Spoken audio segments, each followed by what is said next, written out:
Hi friends, అందరికీ pasta తయారీ కోసం 4 పచ్చిమిరపకాయలు, ఒక టమాటా, ఒక ఉల్లిపాయ, కొంచెం కొత్తిమీర, ఒక క్యారెట్, ఒక గ్లాసు పాస్తా తీసుకోవాలి. దానికోసం మూకుట్లో 2 చిట్ల నూనె వేసుకోవాలి. ఆ నూనె కాగిన తర్వాత పచ్చిమిర్చి వేసుకోవాలి. పచ్చిమిర్చి కొంచెం వేగనివ్వాలి, లేకపోతే కారం కారంగా పచ్చి పచ్చిగా ఉంటాయి.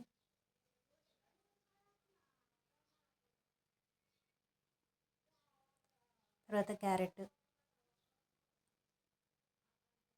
క్యారెట్ కొంచెం వేగనివ్వాలి.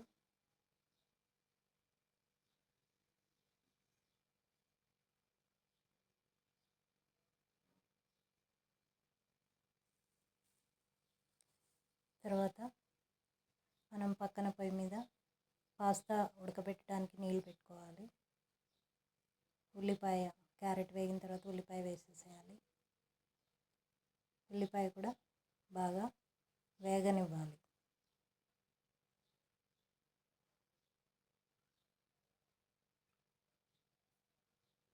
బాగా వేగిన తర్వాత ఈ లోపల ఈ నీళ్ళు మరిగాయి కాబట్టి దీంట్లో పాస్తా వేస్తున్నాను. కొంచెం సాల్ట్ వేయాలి, ఎందుకంటే అది చప్పగా ఉంటాయి కాబట్టి కొంచెం.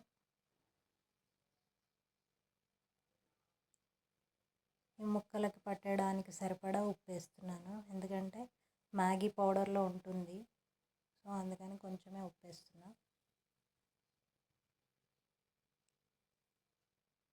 ఇవి బాగా మెత్తగా ఉడకనివ్వద్దు.